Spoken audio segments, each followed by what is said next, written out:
Saludos amigos, amigas, ya estamos en la franja de Radio Consultorio de la emisora cultural Universidad de Antioquia, Sistema de Radio Educativa.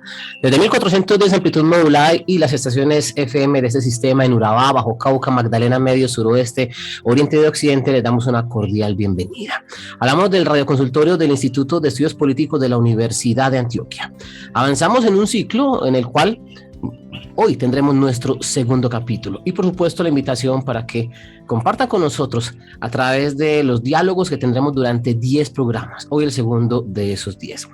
En la radio, a través de la emisora cultural Universidad de Antioquia, Sistema de Radio Educativa.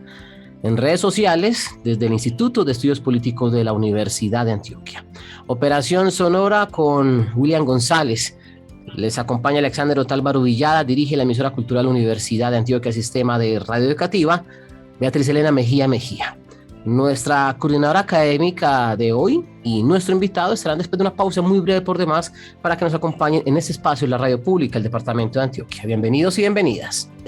¿Qué conversaciones necesita la paz? Es el ciclo que actualmente desarrollamos. Tenemos dos coordinadoras académicas, ambas profesoras investigadoras del Instituto de Estudios Políticos de la Universidad de Antioquia. Irene Piedrahita, quien hoy no nos acompaña, pero sí está con nosotros Eliana Sánchez. Nuestro invitado hoy, Jorge Wilson Gómez Agudelo, profesor de la Universidad del Tolima, con quien abordaremos el tema central de hoy. Profe Wilson, bienvenido, ¿cómo le va? Muy bien, muchas gracias Alexander, gracias por la invitación a Irene y a Eliana a este espacio de la radio de la Universidad de Antioquia, así que bueno, dispuesto aquí a conversar sobre esto que convoca estos ciclos de paz. Gracias por acompañarnos. Profesora Eliana, un placer contar con usted, bienvenida, ¿cómo le va? Hola Alex, muy bien, muchas gracias por este espacio y al profesor Wilson por acompañarnos en la conversación del día de hoy. ¿Cuáles serán los temas centrales que abordaremos hoy con el profesor Wilson? Bueno, Alex, el día de hoy, pues como ya lo decías, en el marco de este ciclo radial que estamos haciendo desde el Instituto de Estudios Políticos, digamos que el programa de hoy se centra específicamente en el rol de las universidades en la transición, en el marco pues, de estas conversaciones que necesita la paz que estamos proponiendo desde el instituto. En particular, el programa de hoy lo pensamos como un espacio para conversar en torno al papel de las universidades, cuál ha sido ese rol que ha jugado la universidad en la transición, ¿cierto? Y es un poco a lo que estamos convocando hoy al profe Wilson también desde su trabajo. Estamos partiendo de entender que la universidad no solo tiene un papel en este proceso, sino también una responsabilidad en la construcción de la paz. Al menos así desde la Universidad de Antioquia ha sido entendido desde su plan de desarrollo 2017-2027 y el plan de acción institucional 2021-2024, que digamos también es como lo que nos está poniendo justamente como el piso de conversación de este ciclo que proponemos y de un proyecto desde el instituto que estamos desarrollando, que son los diálogos itinerantes para la reconciliación y la no repetición. Y esto porque consideramos que la universidad ha sido fundamental para impulsar diálogos y debates pendientes, digamos, tanto al interior de la universidad, pero de la sociedad en general. La universidad ha aportado y lo sigue, digamos que sigue proyectando ese aporte a una mayor comprensión de los conflictos, de nuestras memorias, pero también para liderar reflexiones que nos plantea la transición. Y digamos que por eso este ciclo y este programa en particular hoy nos interesa pues también situar, ¿cierto? Ese lugar desde el que estamos como universitarios, como universitarias y el papel, el rol que estamos jugando en este momento del país. Por eso el invitado de hoy, el profesor Wilson Gómez, él es de la Universidad del Tolima, profesor de artes plásticas y visuales, es doctor en ciencias sociales, niñez y juventud de la Universidad de Manizales y bueno, digamos que ha habido un acercamiento previo y algo que nos interesa también como traer a este espacio de conversación y de reflexión y es su investigación, su tesis doctoral titulada Ambos venimos de morir, susurros acechantes del estudiante caído. una tesis que indaga por la violencia letal contra los estudiantes de Colombia entre 1954 y 2011, y que se ocupa del enunciado de estudiantes caídos. Creo que para todos quienes estamos en la universidad pública es una referencia que nos suena familiar, ¿cierto? Que conocemos en nuestras universidades y que hace parte justamente del repertorio de la movilización estudiantil en Colombia. Pues cuando leemos el resumen de la tesis doctoral, vemos que eso además es un trabajo de campo que se desarrolló en 5 ciudades del país y que construye una base de datos específica para dar cuenta de los contextos de muerte de los estudiantes, pero también de los gestos poéticos y políticos que produjeron dichos acontecimientos. Esa base de datos es una base de datos que se entrega a la Comisión de la Verdad y que, digamos, como se señala incluso en una nota de la Universidad del Tolima que se hace en la reseña de esta tesis, esa base de datos contiene información sobre fechas, contexto en el que se han producido actos de violencia letal contra los estudiantes en Colombia entre los años 1954 y 2011. Digamos que ahí hay como un primer, si se quiere, insumo para esta conversación y para pensar justamente en esa reflexión que proponemos sobre la universidad y el rol que juega en este escenario transicional. Entonces, en ese sentido, profe Wilson, pues nuevamente agradecer que esté aquí con nosotros en este programa y que aporte esta discusión de hoy a la reflexión sobre el rol de las universidades en la transición. Y quisiera empezar justamente pues como desde ese lugar del trabajo que ha desarrollado pues como un trabajo de investigación académica y que nos contara un poco, para que empecemos a ambientar este espacio, cuál ha sido su experiencia trabajando sobre las memorias del movimiento estudiantil, ¿cierto? Y también, pues, qué es lo que lo ha llevado a realizar la investigación sobre el movimiento estudiantil, sobre las violencias letales que han recibido los estudiantes en el país. Quisiera que iniciáramos por ahí para poner esta conversación. Gracias, Eliana. Sí, bueno, yo, pues, muy brevemente, esta investigación hace parte de, digamos, de un gran programa de investigación que tiene el doctorado en Ciencias Sociales, Niñez y Juventud de la Universidad de Manizales, y particularmente la línea de investigación que se llama Jóvenes, Culturas y Poderes, que es una línea en la que hemos venido, digamos, como en varios ciclos de trabajo, varios asuntos de investigación fundamentales, y en los últimos años esta línea ha intentado explorar digamos una discusión compleja que tiene que ver con una palabra que se instala en varios trabajos académicos, que es la palabra juvenicidio. Esa palabra la instala inicialmente un investigador mexicano del Colegio de la Frontera Norte que se llama José Manuel Valenzuela, que ha sido además un investigador acerca de los feminicidios en la frontera mexicana. Y a partir de ese trabajo y digamos de esa intuición de José Manuel Valenzuela, lo que hicimos con la línea, o lo que hizo la línea de investigación, fue convocar a los trabajos que queríamos desarrollar los doctorandos en ese momento, a partir de esa reflexión, ¿cierto? ¿Qué significa el juvenicidio en Colombia? ¿Qué significa o qué dimensión tiene esa palabra? Si tiene algún sentido desarrollarla, si tiene alguna condición, digamos, o alguna posibilidad de pensar colectivamente esa palabra. Entonces, a partir de allí, la investigación que yo quería hacer cuando inicié el doctorado estaba vinculada con los procesos de movilización universitaria.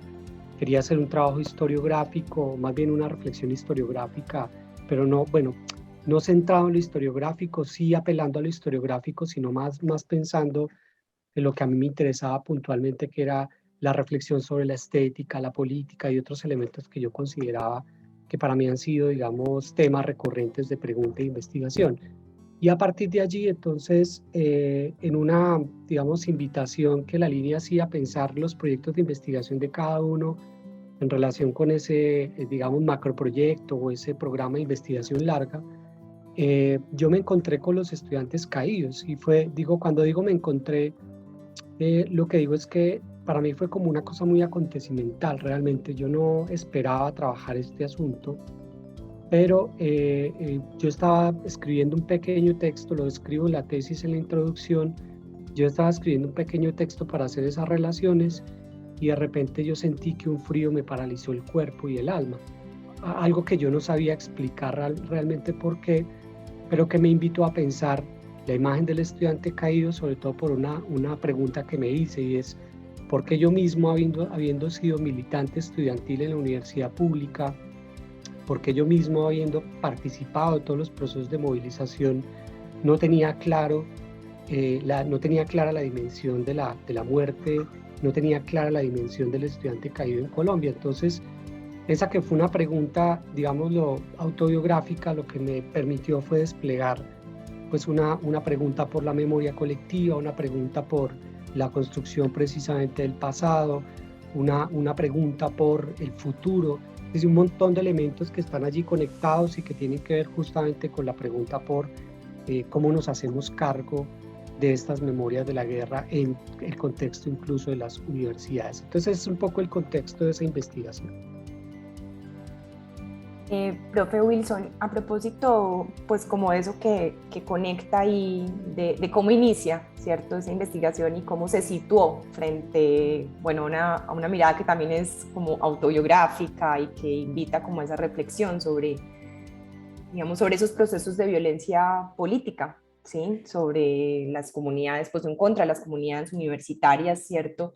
Yo quisiera ahí, pues porque digamos que esto coincide con otros ejercicios que se han hecho en otras universidades, archivos del Búho en la Universidad Nacional en Bogotá, el portal Hacemos Memoria en la Universidad de Antioquia, que han justamente como iniciado una reflexión sobre, bueno, cuál es ese lugar o esa fuerza de la violencia política al interior de la universidad. Y yo quisiera un poco que pudiéramos ampliar desde esa experiencia propia que inicia, que vincula lo autobiográfico, pero además de investigación académica y el estar hoy, ¿cierto? Como profesor en la universidad, pues como qué reflexión ha venido realizando justamente sobre eso, sobre la fuerza de esa violencia política al interior de la universidad. Sí, bueno, yo diría varias cosas. Lo primero es que este es un tema, digamos, reciente en las universidades. Y es un tema reciente justamente porque creo que lo que instalan los diálogos de paz es la posibilidad de que se empiece a hablar de cosas que antes no se podían hablar, de asuntos de memoria que eran problemáticos, que ponían en riesgo incluso a la gente que investigaba estos asuntos. No quiero decir, por supuesto, que no existiera previamente trabajos y pues investigaciones que abordaran estos asuntos. Han existido a lo largo de la historia reciente de las universidades, incluso de la relación con el conflicto armado y demás, pero yo siento que es un asunto que aparece con mucha fuerza a partir de la segunda década de este siglo. Insisto, los acuerdos de paz como que ponen más allá, digamos, del acontecimiento político, de la firma de los acuerdos, lo que me parece es que instala en el país la posibilidad de conversar sobre esto de manera amplia, profunda, de manera transversal, que no se agota, digamos, en el asunto académico, sino que irradia, digamos, las organizaciones sociales, que las convoca a las universidades, y yo siento que eso es un acontecimiento de país que precisamente me parece a mí muy relevante, porque finalmente lo que hace es que a muchos de los que nos interesan estos asuntos nos ponen la posibilidad de tener siempre esta conversación permanente entre movimiento social, movimiento político, movimientos de víctimas, Estado, ¿cierto? Entonces creo yo que ahí es donde me parece a mí que está la fuerza fundamental de este momento, de este proceso, y que no, insisto, no soy el único, hay muchas personas como yo, investigadores que estamos trabajando en estos asuntos, y que obviamente lo que creo es que estamos empezando a conectar entre instituciones, entre procesos académicos, que creo yo que es como la potencia y la posibilidad que tenemos en este momento, ¿no? de darle continuidad, de profundizar estos asuntos colectivos de memoria. Ahí, profe, incluso, claro, pensaba, sin duda, exactamente como lo menciona, no son conversaciones, digamos, recientes, es decir, tienen una fuerza en épocas recientes, pero pues venimos dando una serie de discusiones y de conversaciones alrededor de la violencia en la universidad, los impactos que tiene, pero sin duda algunos digamos, momentos y algunos procesos han puesto justamente pues como a activar, digamos, o a poner nuevas formas de la conversación y de la reflexión, y uno de ellos, por ejemplo, que ocurrió el año pasado, en septiembre del 2021, el encuentro de reconocimiento de las violencias contra las universidades, el encuentro que convocó justamente la Comisión de la Verdad y digamos, esa mirada también a las distintas universidades en distintas regiones, con distintas dinámicas, ¿cierto? Porque también ahí, digamos que se viven de formas distintas las violencias también al interior de la universidad y sobre sus universitarios y universitarias. Pero digamos que, bueno, ahí hay justamente como, digamos, unos elementos comunes que se pusieron en esa conversación, que se añaden, si se quiere, como a las reflexiones del pasado, que se vienen como conectando con otros elementos del presente. Y ahí, en ese encuentro, hay un elemento que, bueno, vinculado con el asunto de los impactos de la violencia política, también sobre la comunidad universitaria, en las distintas universidades, lo que ponen también de relieve es esos procesos de estigmatización sobre la universidad pública, los y las universitarias, ¿cierto? Y que, digamos, pues muy vinculado a este proceso, pues también a estos procesos de violencia, ¿cierto? Pero no, digamos que no son solamente esa la razón o lo que explicaría, digamos, esos procesos de estigmatización. Yo quisiera que ahí nos compartiera un poco como esa perspectiva también dentro de la investigación que ha hecho y bueno, de esa experiencia universitaria también, cómo podemos caracterizar esa estigmatización, ¿cierto? De las universidades o en las universidades, ¿cierto? Y que pudiéramos un poquito también conectar ahí como parte de esos impactos y eso que va dejando también la violencia al interior de la universidad.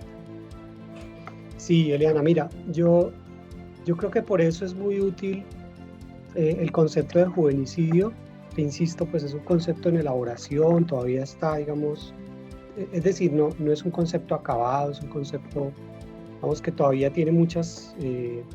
algunas preguntas que nosotros nos seguimos haciendo en torno al concepto, pero yo creo que es útil por varias razones. Mira, primero, el asunto de la violencia contra los sectores estudiantiles, particularmente en las universidades públicas, está marcado precisamente por eso que tú llamas, digamos, como la estigmatización. Nosotros hemos dicho en cierta medida que el juvenicidio tiene varias características. La primera es la violencia letal, porque finalmente de lo que habla precisamente es de la muerte, digamos, de la muerte artera, ¿no? De la muerte tal cual ella se presenta a partir de ciertos hechos victimizantes, hechos de violencia muy complejos que han atravesado toda la historia de la universidad pública desde la década de los 50 para acá. Entonces, eso es un primer elemento que consideramos que es muy, muy claro. El segundo elemento tiene que ver con lo que nosotros llamamos como los dispositivos, o asociados más bien al dispositivo, a un dispositivo mucho más grande que nosotros llamamos también enemigo interno, ¿cierto? Que es un dispositivo, es una, digamos, sobre eso hay muchas reflexiones en América Latina, no solamente en Colombia, en torno a cómo ese dispositivo ha permitido operar violencias que se han legitimado socialmente precisamente porque no hay la construcción de un adversario, no hay la construcción de un proyecto en el que yo pueda ganar o perder en un escenario de una discusión democrática, sino lo que hay es un enemigo que hay que eliminar, que hay que acabar a como dé lugar, porque finalmente pone en riesgo eso que llaman la estabilidad, digamos, de ese proyecto político que en América Latina se ha instalado de manera sistemática en nuestras democracias.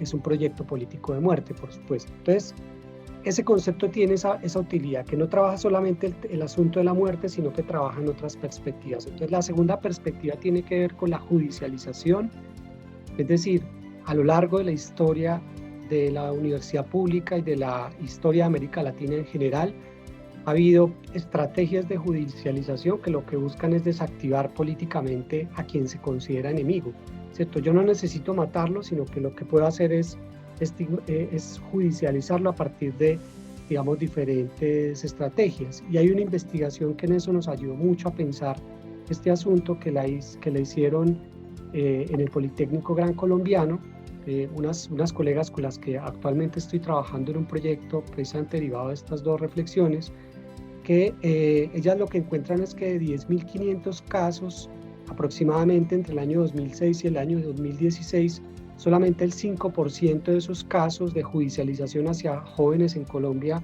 por delitos de terrorismo y de rebelión, esos dos delitos, que son delitos entre comillas políticos en Colombia, solamente el 5% de los casos llegaron a condenas efectivas. Hay un 95% de casos que no llegaron a ninguna resolución porque no se encontraron pruebas suficientes. Eso obviamente tiene matices y zonas de grises, pero lo que nos muestra claramente es que hay un aparato jurídico que lo que busca es desactivar políticamente al otro. Eso también lo entendemos nosotros como juvenicidio.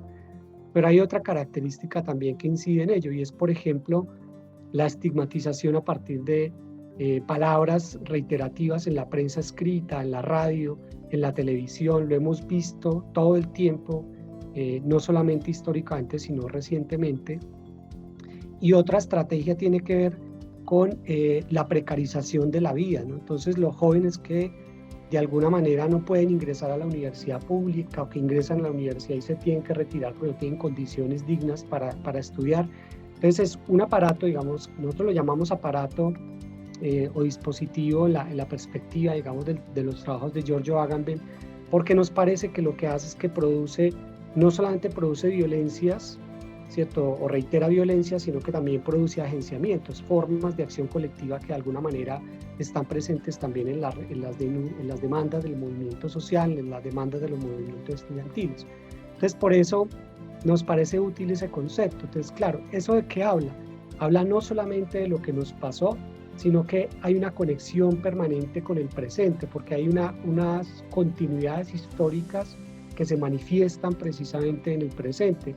Ustedes lo vivieron la semana pasada en la Universidad de Antioquia, ¿cierto? Lo vivimos el año pasado, hace 2 años también en la Universidad de Antioquia, lo hemos vivido en las universidades públicas todo el tiempo, acontecimientos que sin todavía tener unas investigaciones profundas aparecen como, claro, lo que hay allí es un foco de violencia, terrorismo, etcétera, etcétera. Entonces lo que nos muestra esto es justamente eso que nosotros llamamos continuidades históricas y que nos permite hablar de memoria, no como un asunto del pasado, sino como una activación en el presente en términos de disputas por lo que se ha dicho o no se ha dicho históricamente. Eso es un poco lo que podría responderte a partir de lo que me preguntas.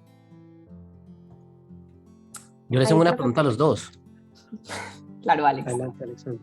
Es que a partir de un tema que habló el profesor Wilson, les quisiera preguntar sobre ese tema del estigma y básicamente lo que significa ser estudiante de universidad pública y sobre todo si se tiene un interés frente al activismo, porque si hablamos de los últimos periodos y ese tema que acaba de citar el profesor Wilson con relación a la judicialización y luego efectivamente cuántos de esos casos son resueltos en contra de los estudiantes y ese porcentaje tan bajo, efectivamente hablamos de una estigmatización desde la justicia. La pregunta es si ustedes han identificado que ese estigma también existe desde otros lados de la sociedad, cuando uno dice que es de universidad pública, cuando uno está estudiando y cuando uno pues tiene un mediano interés en el activismo o es activista como tal. Quisiera escuchar ese concepto de ustedes dos porque me parece muy interesante esa última parte que estaba citando él desde lo judicial, pero también desde lo vivencial. Me parecería muy importante que ustedes lo destacaran. Sí, pues mira, pues yo qué pena me tomo la palabra, Eliana, pero yo sí, claro, mira, lo que puedo decir es lo siguiente.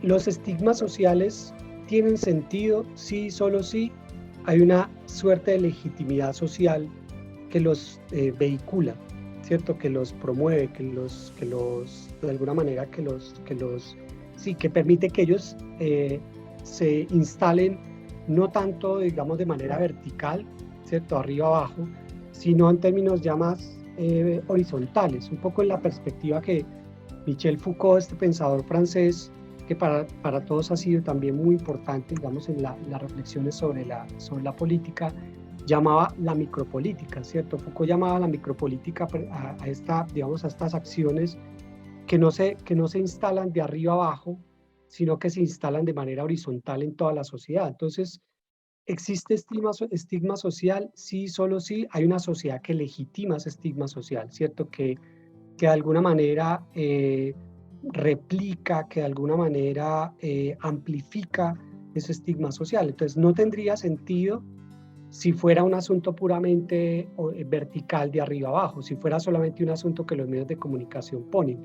Sí, hay asuntos que los medios de comunicación han puesto de arriba abajo y lo que hemos visto es que la gente reacciona de manera clara a través de la movilización social. Por ejemplo, lo que pasó con el paro nacional el año pasado, ¿no? Que los medios de comunicación intentaron instalar un asunto, un conjunto de reflexiones de arriba abajo, que la gente salió a las calles a decir no estamos de acuerdo, no nos parece. Es decir, allí no opera precisamente este asunto de la estigmatización o este asunto de la verticalidad de la información. Entonces, por eso creo yo, insisto en que esto solo tiene sentido si la sociedad de alguna manera tiene digamos, la disposición para escucharlo y amplificarlo y promoverlo y movilizarlo a través de diferentes maneras. Por eso es que cuando en medio del paro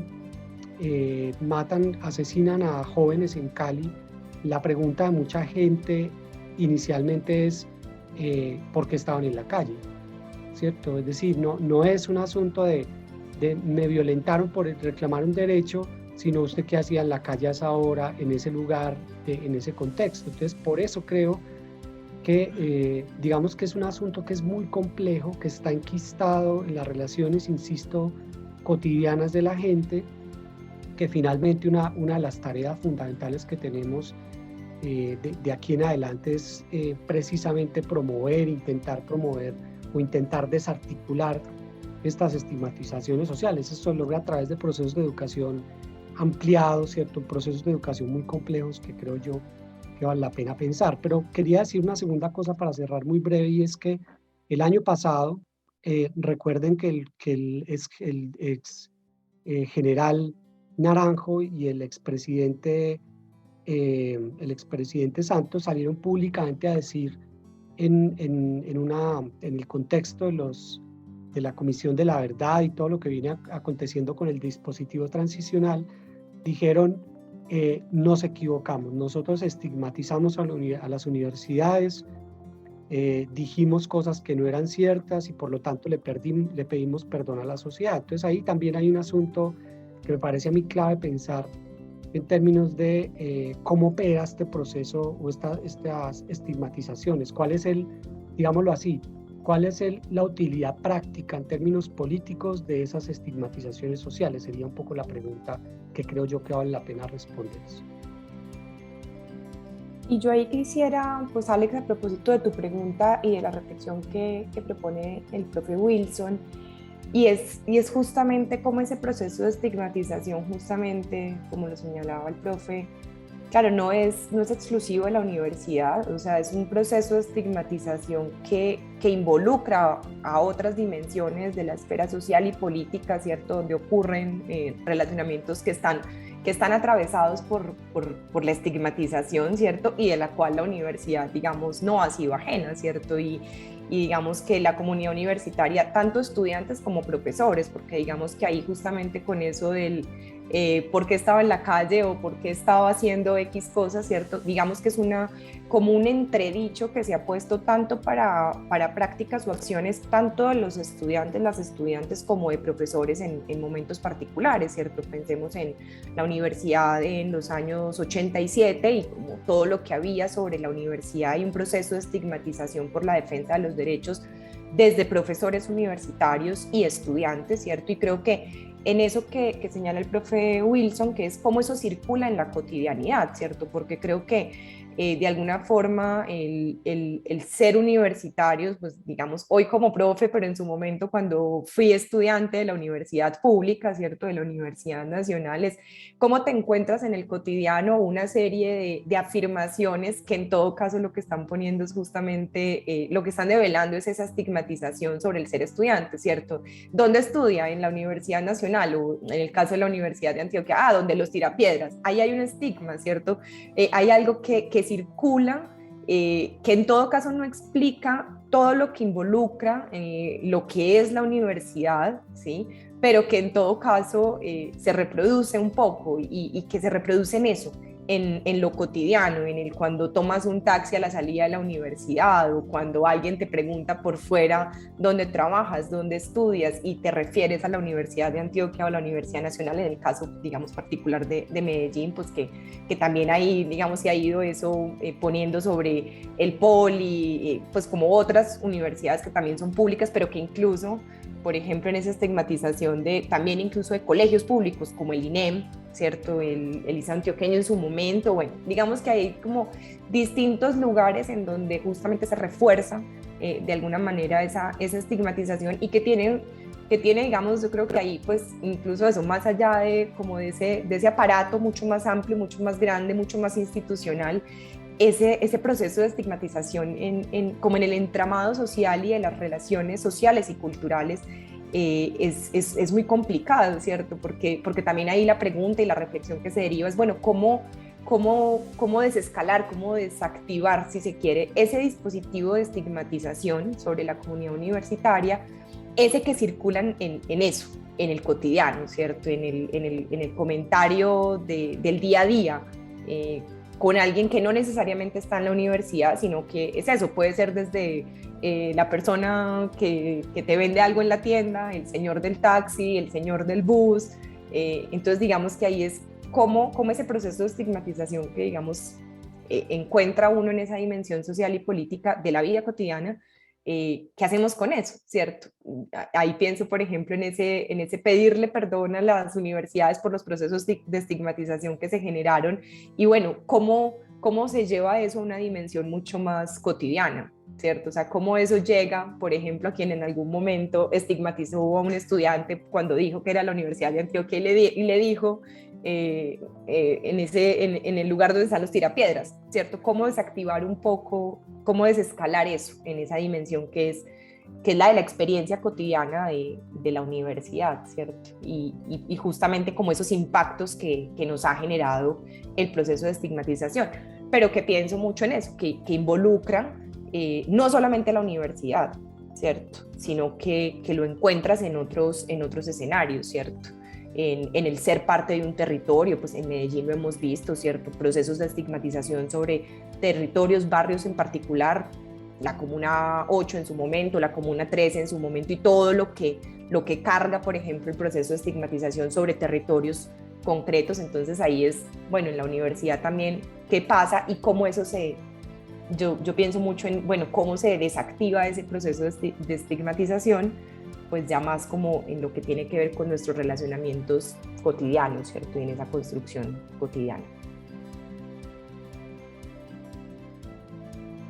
Profe Wilson, bueno, yo quisiera, porque ahí, bueno, vamos tocando temas que yo creo que en todo caso para la universidad son preguntas difíciles y sin duda al interior de la universidad pues tenemos eso, preguntas y reflexiones que todavía no tenemos muy claro, digamos, cómo encuadrar y cómo abordar, ¿cierto? Múltiples violencias, actores y procesos que se encuentran en los campus universitarios nos han puesto, digamos, con la dificultad de cómo nos referimos a memorias que son dolorosas, ¿cierto?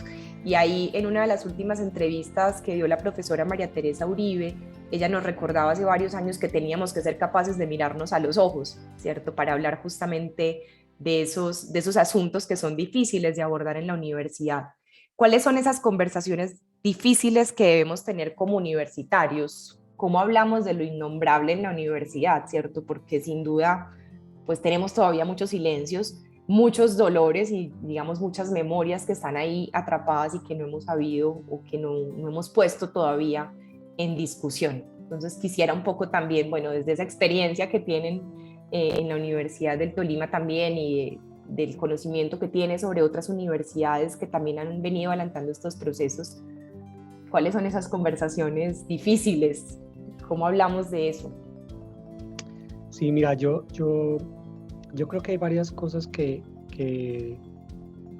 son muy difíciles de conversar, pero que creo que hay que hacerlo de verdad si uno pues está apostándole a la construcción de un proyecto de paz de largo aliento para el país.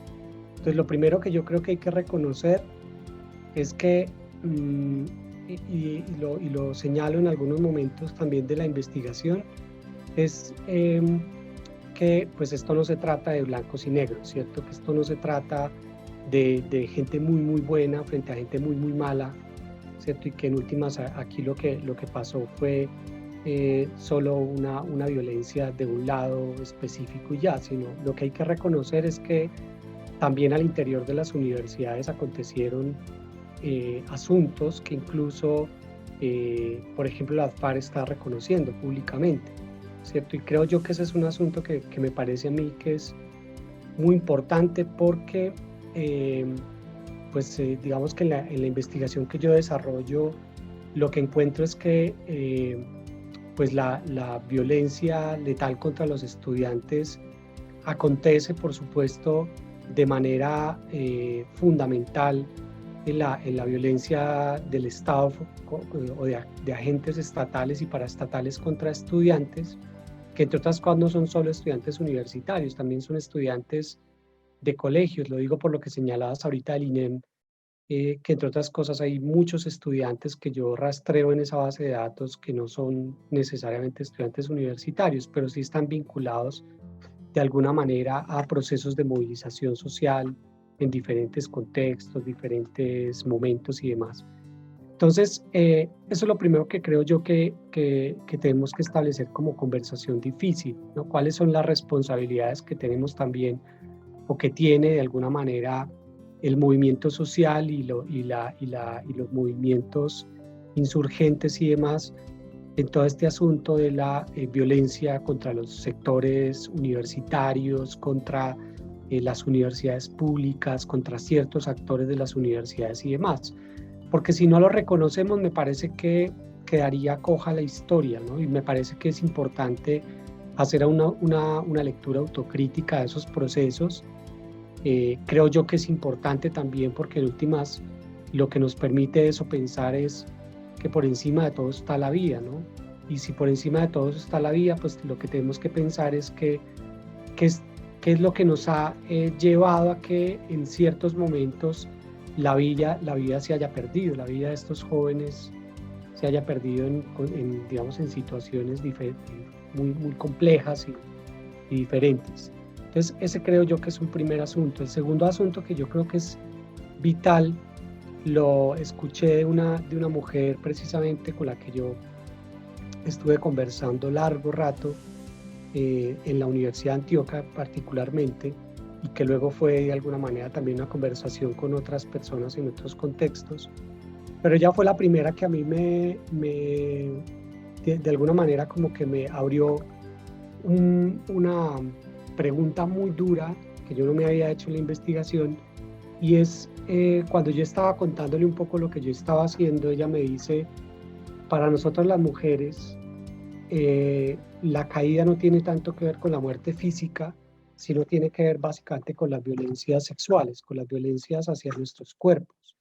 Entonces para mí fue como una puerta así gigante que yo no quise desarrollar porque ya estaba cerrando la investigación y me implicaba un trabajo muy extenso que yo, por supuesto, tengo como deuda, pero que no es un asunto, obviamente, que me corresponde solo a mí, sino que es un tema que creo que hay que transversalizar. Porque lo que yo comprendí con esa frase contundente de la compañera es que finalmente hay muchas otras violencias que han estado allí presentes y sobre las que no hemos conversado. Por ejemplo, las violencias sexuales en el marco no solamente del conflicto armado, sino en el marco incluso de la movilización social, en el marco de los movimientos estudiantiles, de los movimientos sociales, en el marco de los procesos de enseñanza y aprendizaje. Creo que ha aparecido de manera reiterativa en los últimos años. Creo que es muy importante lo que ha venido pasando en las universidades con estos comités de violencias basados en género, que creo yo que han puesto sobre la mesa este asunto, que están muy pegados, me parece a mí, todavía en el presente, y que creo que lo que hay que hacer es llamarlos e invitarlos a pensar una larga memoria sobre ese asunto estructural que yo creo que es fundamental, que me parece a mí que es clave.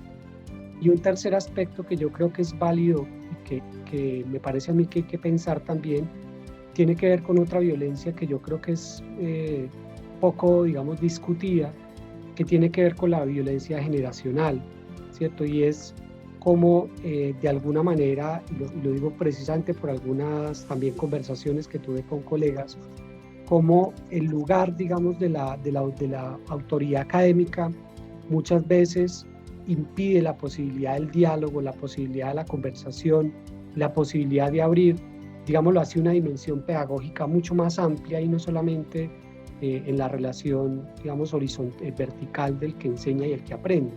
Y eso creo yo que es importante porque son conversaciones difíciles, sobre todo porque nos pone a mirarnos hacia adentro. No es una conversación solamente hacia afuera, sino que nos implica mirarnos a los ojos, como tú decías, profundamente y preguntarnos qué es lo que nosotros hemos hecho también para, de alguna manera, reproducir estos ciclos de violencia estructural, que yo creo que las universidades no son ajenas a ellos y que creo que vale la pena mucho pensarlo, ¿no? Incluso las violencias epistémicas también, ¿no? Todo este asunto de del desconocimiento de los saberes tradicionales, ancestrales.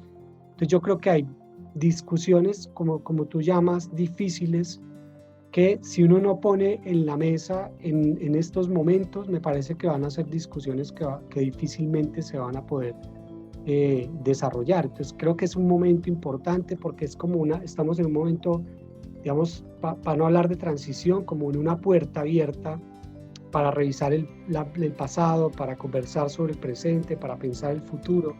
Entonces creo yo que pensaría yo, por supuesto que debe haber muchas más, pero me atrevería a decir que esas por lo menos son para mí algunas iniciales sobre las que hay que conversar larga y profundamente. Profe Wilson, usted ahí mencionaba justamente algo que, bueno, al menos desde la universidad, pues como con algunos colegas, hemos venido justamente pensando y es esa dimensión pedagógica, ¿cierto? Es decir, tenemos un montón de conversaciones, como usted señala, conversaciones del presente, pero que además tienen una perspectiva histórica, o sea, no son asuntos exclusivamente del presente, sino que hoy digamos que hay un contexto que permite la emergencia de nuevos temas o mejor, de temas en la agenda de discusión, ¿cierto? De nuevas agendas. Y se traslapa, digamos, con, bueno, esto que veníamos hablando de procesos de violencia en la universidad, que tienen que ver con temas también de estigmatización. Bueno, es como un entramado de muchas conversaciones que se cruzan, que hoy nos hacemos justamente esa pregunta de cómo abordar, ¿sí? Y hablo de esa dimensión pedagógica porque en algún momento, con una propuesta que hacíamos justamente de activación pedagógica de esas conversaciones, y bueno, ahí nos ha tocado interrogarnos mucho cuáles son los lenguajes, cuáles son los dispositivos, cuáles son las formas que nos permiten abordar estos temas, ¿cierto? Pues digamos que hemos tenido unas formas, digamos, en algunos momentos de hagamos una cátedra, hagamos un ciclo de charlas, de conferencias, pero también entonces pensar hoy en otros dispositivos, el podcast, la conversación más, digamos, más abierta, más tranquila, en fin. Ahí hay como una reflexión que, insisto, nos hemos venido también dando en clave bueno, esa dimensión pedagógica. Y yo quisiera pues también un poco conocer más como en esa experiencia suya y bueno, en general de la Universidad del Tolima, qué se ha venido haciendo, o sea, cómo se han venido pensando, digamos, esas formas de activación pedagógica también de estas conversaciones que, insisto, nos cuestan y que son difíciles, pero que además es porque por lo general también ahí hay en la forma en cómo planteamos abordar estas discusiones, pues también hay la posibilidad o no de hablar, ¿cierto? Y entonces quisiera un poco conocer eso, como experiencias que ustedes ya hayan tenido, que hayan hecho, que estén pensando de ese lugar de la reflexión, bueno, sabemos el qué, ahora la pregunta y el cómo. Claro. Sí, pues a ver, nosotros en la Universidad del Tolima, digamos que el asunto lo hemos venido trabajando de manera todavía muy precaria, entre otras cosas porque nosotros estamos como en el periodo pues estamos en periodo de elecciones, en periodo, digamos, de transición, entre comillas, porque el rector que quedó como rector es pues la persona que estaba antes también como rector. Hay continuidad pues de rectoría en la universidad y digamos que la discusión ha quedado un poco obnubilada por ese proceso electoral, pero digamos que hay como tres intenciones que yo podría señalar concretamente. Una tiene que ver con la iniciativa de una iniciativa extensa de un grupo de colegas entre los que yo me encuentro precisamente, que es la iniciativa de la Cátedra Ambiental, que es una cátedra de la universidad que nace, digamos, como proyecto anclado a la posibilidad de transversalizar todo el currículo de la universidad, queda instalado como una cátedra lectiva, pero va a tener un efecto muy interesante en varios órdenes. Primero, en el movimiento social ambiental del Tolima, porque nosotros tenemos un vínculo muy estrecho con el Comité Ambiental por la Defensa del Agua, la Vida y el Territorio. Entonces ahí hay como una labor, digamos, de diseminación de algunas de estas reflexiones que no, digamos, la cátedra ambiental no se centra pues en asuntos ecológicos exclusivamente, sino desde el pensamiento ambiental latinoamericano que atraviesa precisamente la reflexión sobre la guerra, sobre las violencias estructurales, sobre los extractivismos, sobre un montón de asuntos que están ahí presentes en esa reflexión. Entonces hay una posibilidad de diseminación en tanto hay una conexión directa con el movimiento social a través de este comité y que nos ha permitido que en el enlace con ellos podamos hacer un diplomado que es abierto a toda la comunidad, que tenemos gente de los territorios más apartados del Tolima porque es un diplomado virtual, tenemos gente de toda América Latina, entonces es digamos, un proceso de diseminación que me parece a mí que ha sido muy interesante porque, insisto, allí hemos instalado esta discusión central sobre las violencias estructurales.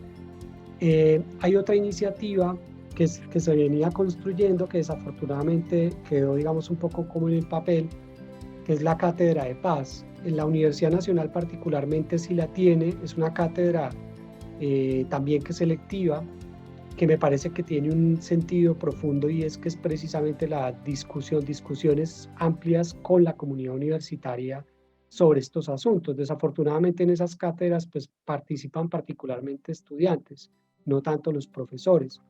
Entonces yo que creo que reto creo yo que sí es importantísimo, es, digamos, instalar en las discusiones profundas académicamente hablando esta posibilidad de construir no solamente hacia afuera en términos de la diseminación del conocimiento, para llamarlo un poco en términos aún más poéticos, para no hablar de proyección social, extensión y todas esas figuras que tenemos en las universidades, pero también creo yo que es importante, además de la reflexión hacia adentro con los estudiantes, la, digamos, transversalización y la reflexión en los componentes de investigación, de docencia, ¿cierto? Que yo creo que son muy importantes, porque a mí me parece que uno de los grandes problemas, y eso lo he dicho yo en la universidad en varios escenarios y en discusiones académicas a propósito de la construcción del plan de desarrollo que estamos haciendo en este momento, es cómo logramos que esas discusiones no queden, digamos,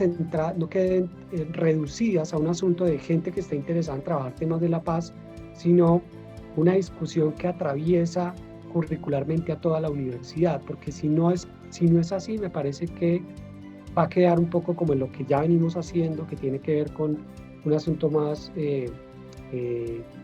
digamos, molecular, más del trabajo del día a día, el trabajo en nuestras propias cátedras, de las conversaciones que articulamos con diferentes colegas. Entonces yo creo que esos son retos que me parece a mí que son claves y que yo siento que hay que instalar en un orden, digamos, llamémoslo así, como más molar, ¿cierto? En un orden más institucional, de manera que permita que sea una discusión no solamente de 1, 2 o 3, 4, 5 o 10, sino que sea una discusión institucional, una discusión que los profesores tengan que instalar en sus reflexiones, en sus departamentos, en sus comités curriculares. Entonces yo creo que si no es así, me parece que va a ser un poco difícil que logremos de alguna manera que estas discusiones entren de manera profunda y largamente, como lo decíamos, en las universidades, porque no se trata de un asunto, digamos, unilateral, sino que es un asunto de mirarnos a los ojos todos de manera sensata y abierta. Entonces creo que podría decirte que, digamos, esas son como las dos experiencias que yo conozco, pero creo que los retos son mucho mayores y creo que uno de los asuntos que tenemos que poner sobre la mesa claramente con nuestras directivas académicas es que si no logramos que esto transversalice las universidades, va a ser muy difícil que nosotros contribuyamos de manera clara y profunda en la construcción de paz en el país. Profesor Wilson, hace 8 días, cuando hicimos el primer capítulo de 10, uno de los temas sobre los cuales nuestras coordinadoras académicas, la profesora Irene y la profesora Eliana, de alguna manera pues nos genera una importante reflexión, tiene que ver con algo que al inicio mencionó hoy la profesora Eliana, transición. Y, entre comillas, era, bueno, esta etapa de transición, ¿cuándo comienzan? ¿Cómo se desarrollan? ¿Cuánto duran? Y esa fue como la gran pregunta de la semana pasada, en la cual pues dijimos que vamos a intentar generar reflexiones acerca de qué representa la transición para cada uno de nuestros invitados. Entonces creo que la respuesta de hoy le corresponde a ustedes lo que significa este proceso de transición. Además que entendiendo lo que significaban las elecciones presidenciales, creo que tenemos unos insumos y unos temas mucho más fijos en materia de lo que significará la institucionalidad para que la transición efectivamente sí funcione. Gracias, Alexander. Sí, bueno, esa es una pregunta muy difícil, pero yo digamos que soy muy cercano a los planteamientos de Alejandro Castillejo, que es un comisionado de la verdad, antropólogo colombiano y pues investigador en todos estos temas de transición. Y es que uno la transición la tiene que ver de manera crítica, ¿cierto? No puede ser, la transición no puede ser, digamos, como él lo llama, un evangelio del perdón absoluto, ¿cierto? Una cosa que concebimos de manera equivocada como un asunto, digamos, que presenta un pasado superado y un presente, digamos, todo por venir, ¿cierto? Porque en últimas eso es lo que nos impide es leer críticamente lo que en el presente está reproduciendo nuevas posibilidades de violencias, nuevas posibilidades de conflictos armados, complejos, para no hablar de conflicto social, porque el conflicto social es inherente a las relaciones sociales, sino para hablar justamente de la dimensión específica de la guerra. Entonces creo yo que eso es importante entenderlo. Lo otro que yo creo que es importante entender es que si uno no lo analiza, si uno no lo piensa críticamente, uno caería fácilmente en la lectura de pensar la transición como un asunto desligado de todas las políticas macroeconómicas, ¿no? Es decir, lo que reproduce de alguna manera estas guerras es precisamente las políticas macroeconómicas que profundizan la desigualdad, ¿cierto? Por eso era muy raro para todos nosotros decir que estábamos en transición en medio de un gobierno que profundizó las desigualdades, que de alguna manera impidió que se desarrollara la mayoría de los aspectos de los acuerdos de paz que estaban contemplados en la firma de los acuerdos y demás del documento.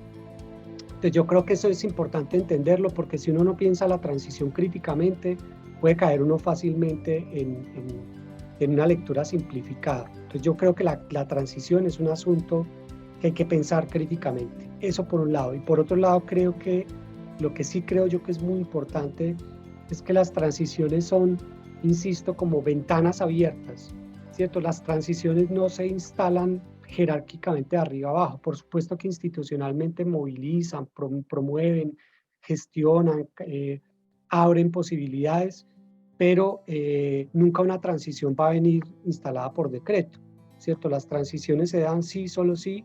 La sociedad en su conjunto dice, es una oportunidad importante para mirarnos a los ojos, para conversar de cosas que no queremos conversar, para recordar la historia, ¿cierto? Para poner en la mesa asuntos que están allí presentes y que finalmente reproducen todo esto que históricamente ha producido la guerra. Entonces yo siento que es un poco lo que pasó el domingo pasado, ¿cierto? Con las elecciones.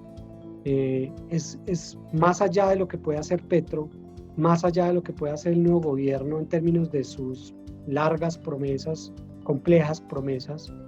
Más allá de eso es como la esperanza, es decir, es como una especie de estado anímico socialmente definido que nos permite que ciertas cosas acontezcan de manera clara, ¿cierto? Porque si no es a través de ese espíritu, de ese ánimo, de esa, digámoslo así, como de ese contagio emocional en el que todos estamos en este momento por la esperanza que representa este gobierno, este nuevo gobierno elegido, pues yo creo que sin esa esperanza es imposible que la transición se dé. Entonces yo siento que la transición tiene que ver, insisto, con un asunto que aparece institucionalmente, pero que solo es posible si emocionalmente la sociedad dice, estamos, digamos, tenemos una oportunidad para la transición. De resto es imposible, porque finalmente lo que va a terminar pasando es que vamos a reproducir todas esas violencias. Por eso me parece clave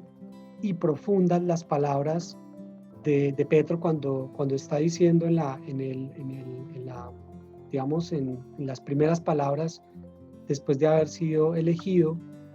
Él dice, yo no soy un gobierno de 10 millones de personas, 11 millones de personas que me eligieron, sino soy un gobierno de 47 millones de personas. Es decir, yo vengo a gobernar a un país, no a una sociedad específica que me eligió.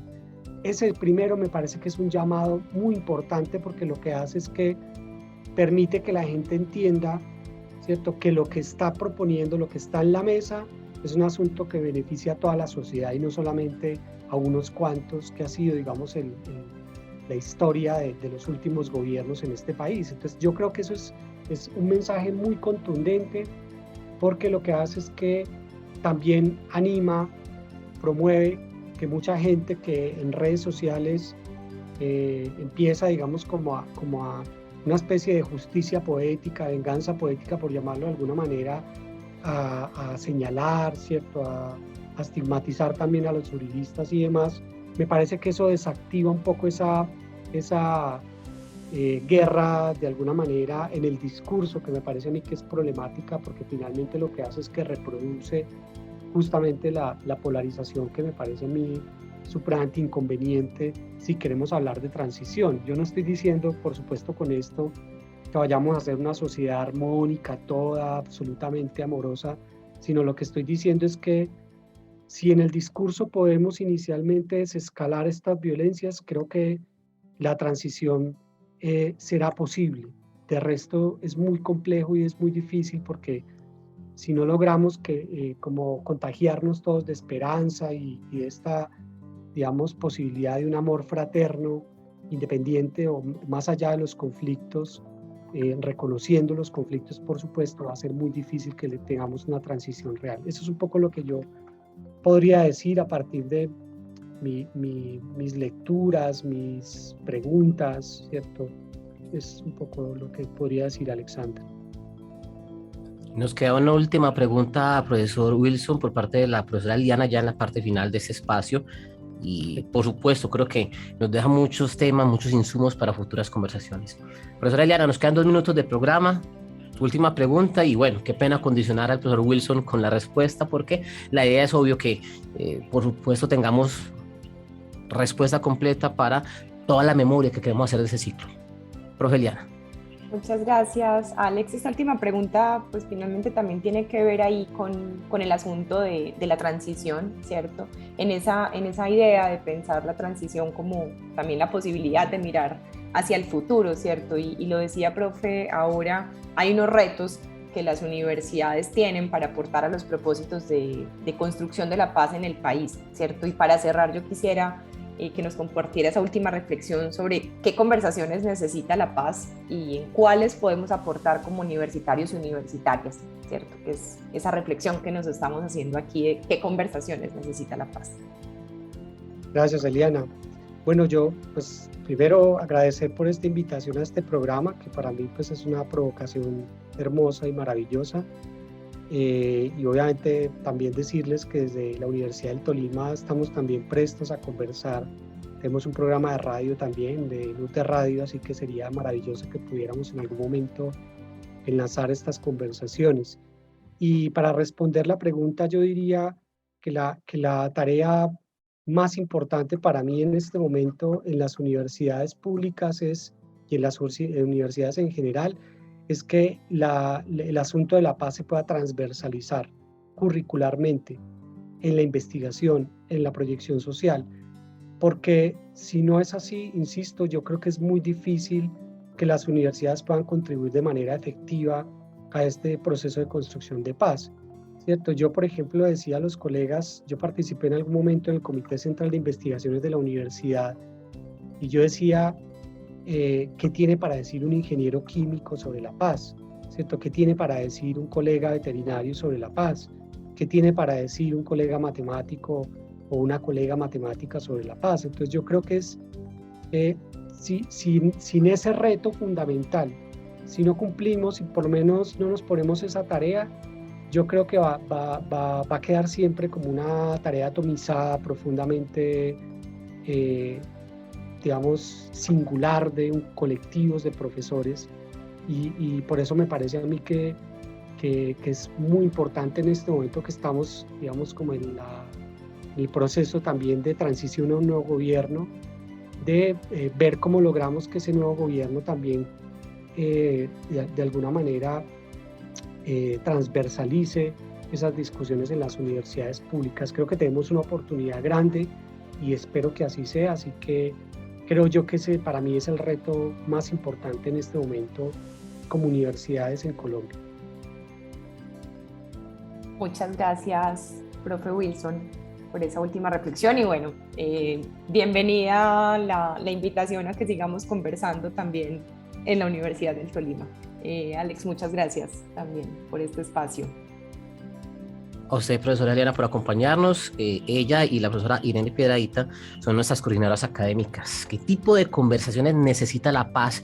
Es el actual ciclo, 10 programas, llevamos 2 con este, que desarrollamos en el Instituto de Estudios Políticos y la Emisora Cultural. Nuestro invitado hoy, Wilson Gómez Agudelo, profesor de la Universidad del Tolima, y el papel que pueden ejercer las universidades justamente en este proceso.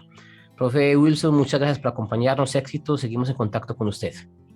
Muchas gracias, Alexander, Eliana, y a todos los oyentes de la emisora de la Universidad de Antioquia.